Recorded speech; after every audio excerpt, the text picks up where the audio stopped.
Hello, and welcome to Discovery Corner. I'm Claire Melvin. Pop the kettle on, pour yourself a glass of wine, maybe even put your trainers on or run a bath, and join me for another journey of discovery. Hello, and welcome to July's Discovery Corner. We've reached the halfway part of the year, and I don't know about you, but it feels like time has flown by. If you listened to last month's episode, I talked about your beach bag full of essentials for the summer. This month, I'm continuing the analogy, loosely, and talking about your summer cool bag. Now, why a cool bag, I hear you ask? If you're in the Northern Hemisphere, it's hot outside. And if you're perimenopausal or menopausal, you're also hot inside, and it's not fun. So what I'm going to do today is I'm going to talk a little bit about menopause, so what it is, what's happening to your body, some of the symptoms that you may experience. Now, there are over 40, so it's likely that you'll be at least familiar with some of them. And I'm not going to go through all 40 now, don't worry. And then how you can support yourself this summer if we get more warm weather, and some tips to help cool you down. So if you've not come across me before, my name's Claire Melvin. I'm a certified life and mindset coach. And 3 days before the end of 2025, I had my first noticeable menopausal symptoms. And then over the last 6 months, I've had more, and it's not been fun. And I don't feel like my GP practice has really fully supported me. And so I decided to train as a menopause support coach to help educate and empower myself, but also so I continue support and helping my clients. I'm currently over halfway through my course, and I'm passionate about helping women, and I'm sharing my knowledge so that you can educate and advocate for yourself, and so you know a little bit what's going on as well. Also, I am not a medical practitioner, so if you have specific questions or anything relating to your own health, please do speak to your doctor or healthcare provider, practitioner provider who will be able to advise you. So, let's talk menopause. So I'm going to start by saying menopause isn't an illness and it's not a disease. And it's something that will happen to every single woman. It's also something that can sneak up on us. We're not really taught about menopause at school, and hands up who remembers what they learned over 30 years ago anyway. I can't remember what it into the next door, if I'm honest with you. We may remember our mothers going through it, or members of the family, colleagues at work, but otherwise it can be a bit of a mystery. So you may have heard of hot flushes, brain fog, and no more periods, but that's about the extent of your knowledge. And if you know more, fantastic, but keep listening as you'll hopefully still learn something. So there are 4 stages of menopause. It's premenopause, perimenopause, menopause, and postmenopause. So stage 1, which is premenopause, is basically our fertile years. It's from puberty, and it's most of our lives before perimenopause, which is then step 2. So perimenopause can start in your early 40s, can actually start in your late 30s. There is no one size fits all. And we broadly say that you're perimenopausal probably between the ages of about 45 and 55. It can last up to 10 years. Menopause itself lasts for 1 day. So once you've had your last period, which you may not realise is your last period, but menopause is 365 days plus 1 day after your menopause, after your last period, and that plus 1 day then is menopause. And the next day, you're postmenopausal, and you will remain so for the rest of your life. And in the UK, the average age of menopause is 51. So this is the easy bit. What comes next? Well, that's the bit that you need to be sitting comfortably for. So as women, we have 3 sex hormones: estrogen, progesterone, and testosterone. And as you reach perimenopause, they start to decline. But they don't decline in a linear way or in tandem with each other, because, that would be sensible. And that is therefore why we feel that our bodies hate us. They don't, incidentally. They're just trying to keep going, and your insistence on saying yes to everything is actually what they hate. And speaking of estrogen, there are 4 types. And of those, there is one that is the good stuff, and that's your estradiol. That's the estrogen that you want to keep an eye on. So estrogen is often thought as a reproductive hormone, which it is, but it's also so much more than that. It's found in the ovaries, but also in fat tissue, the adrenal glands, and in the brain. So what does it actually do, you might ask? You might not. You might just want me to skip to the good stuff, but stick with me. Because when you understand what's going on in your body, it then all starts to make sense.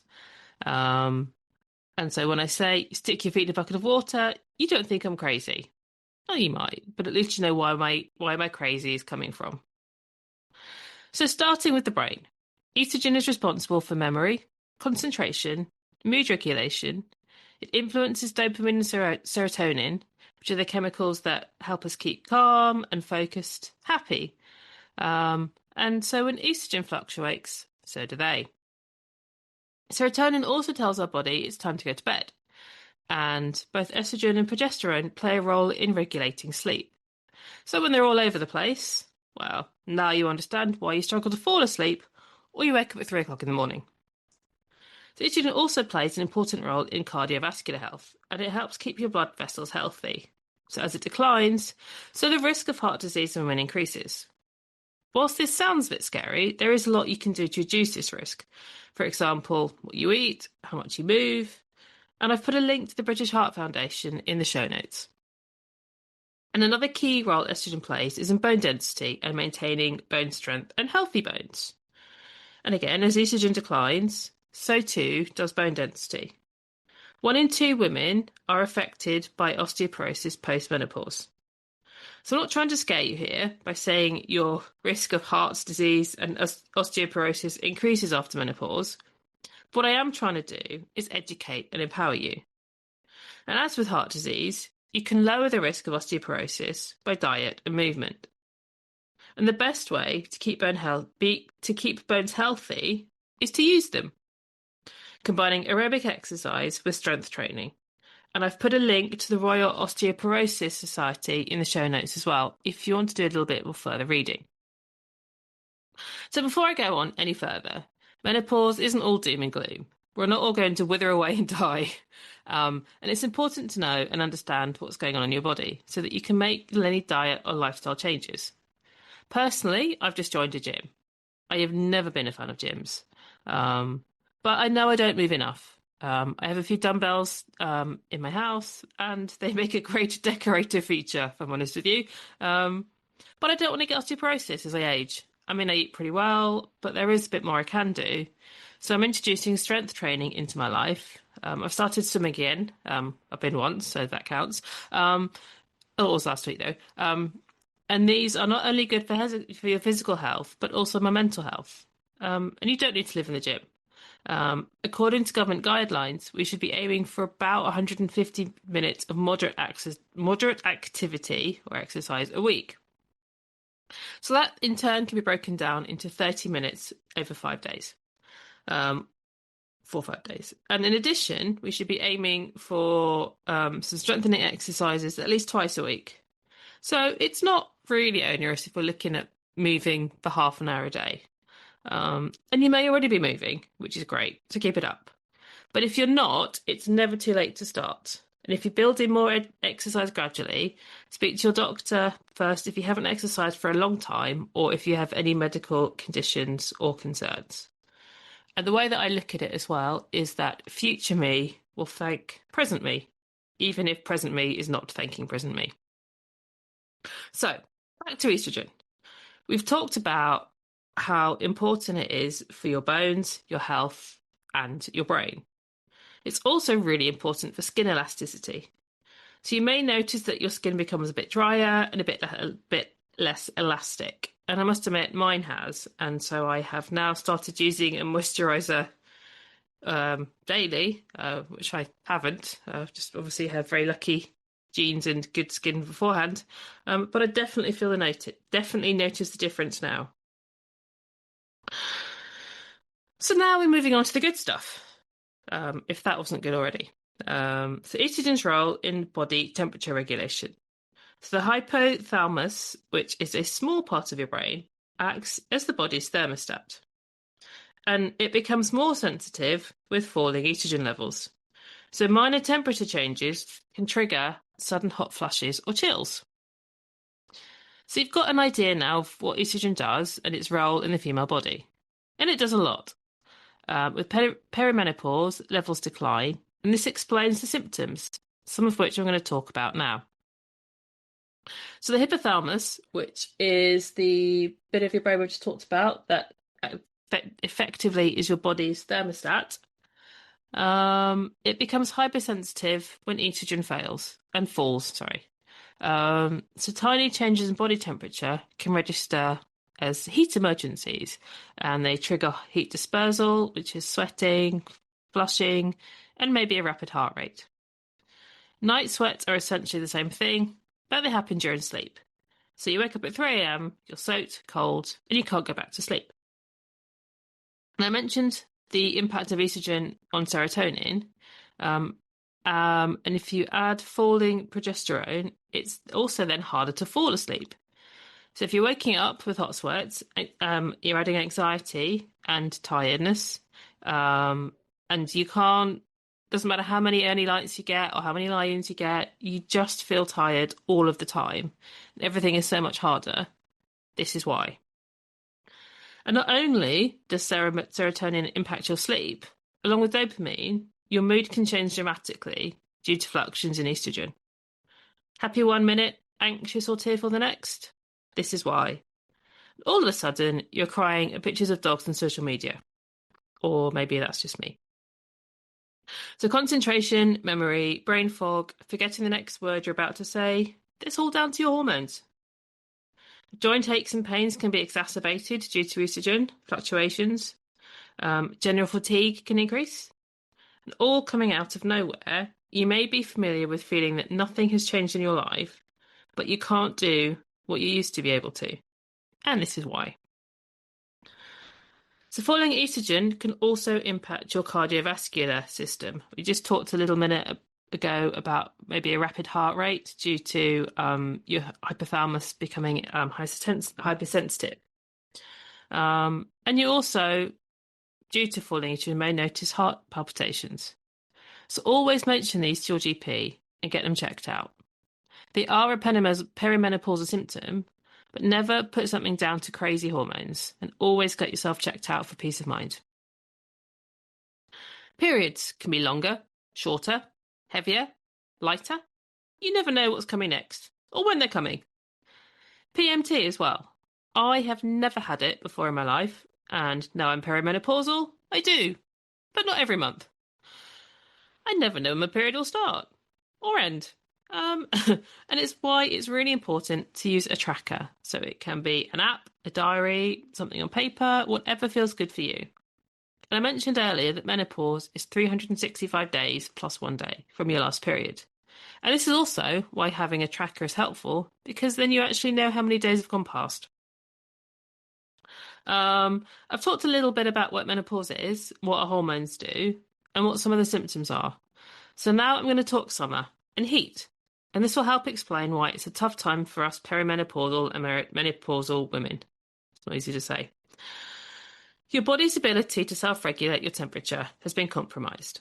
So when you add summer and heat, your body is trying to manage the heat from the outside whilst dealing with fluctuating hormones from the inside at the same time. And it's really, really hard. Dehydration also happens. You're sweating, you maybe have night sweats or hot flushes. And so just dehydration makes brain fog worse, and it can make you feel more tired.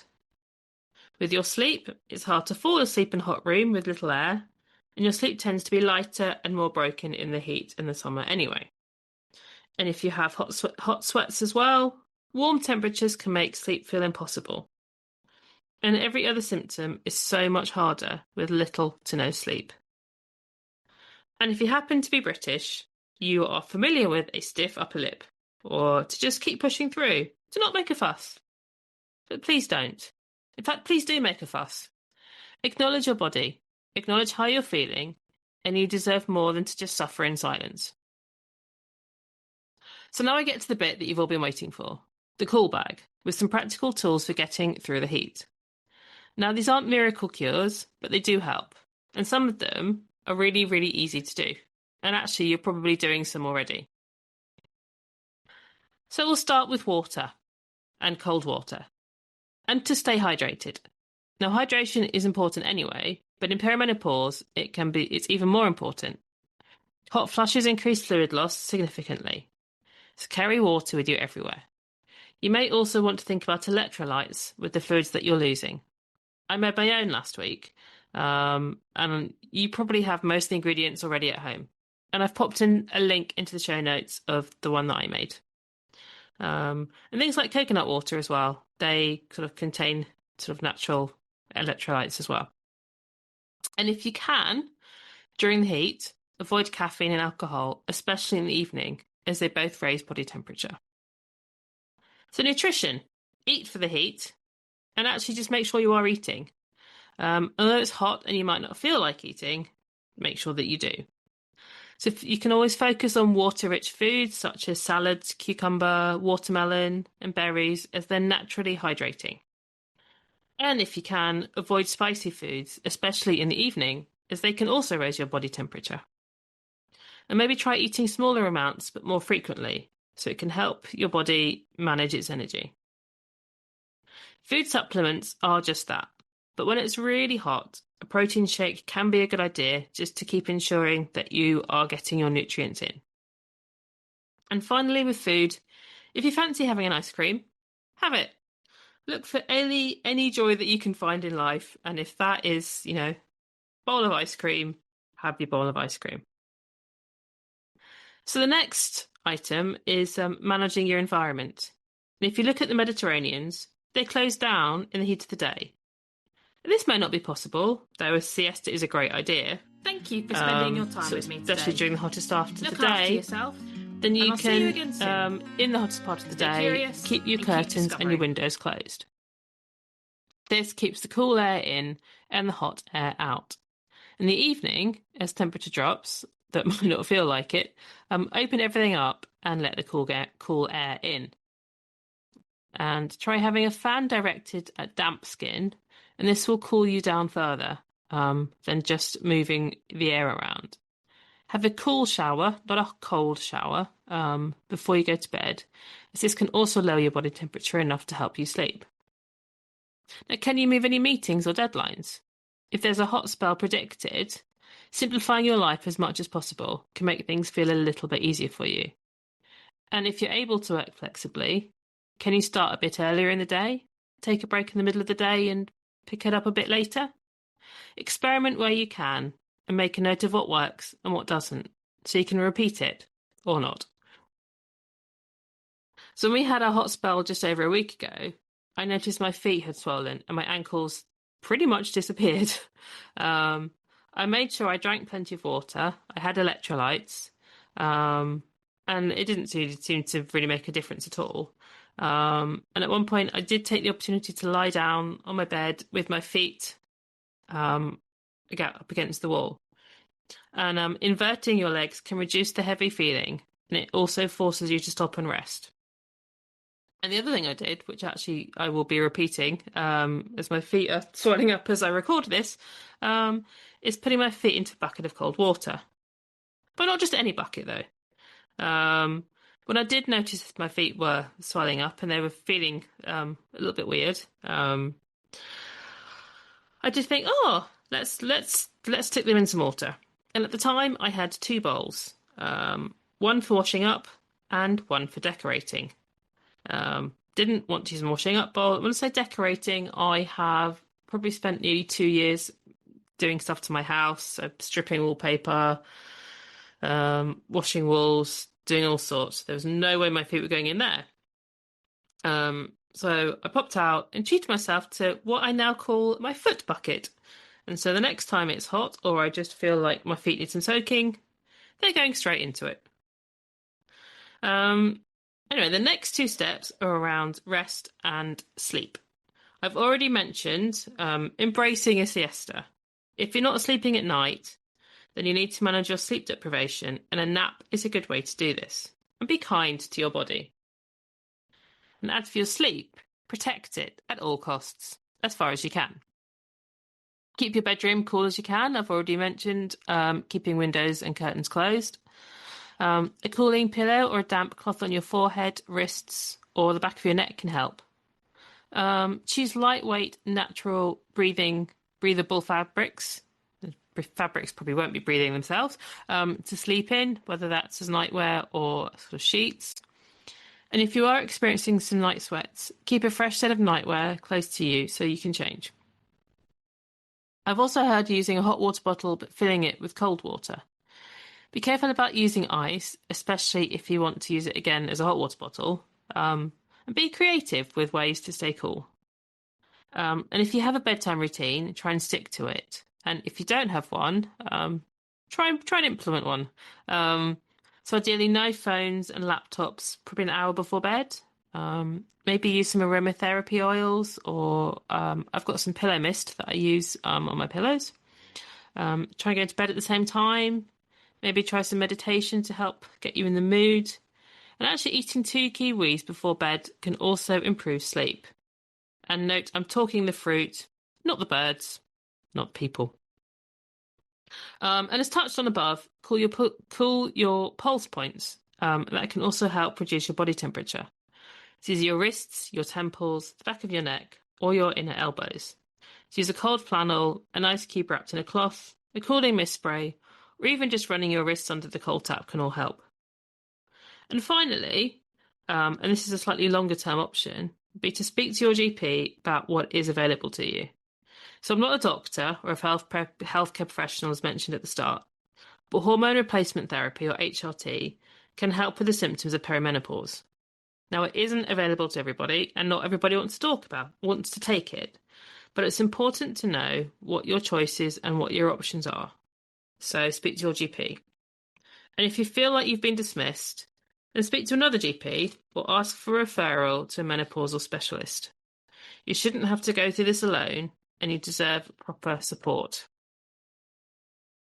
So wrapping up this heatwave special, today's Discovery Corner has been about providing you with some education so you know what's happening to your body, and some tools so that you can be empowered to help yourself.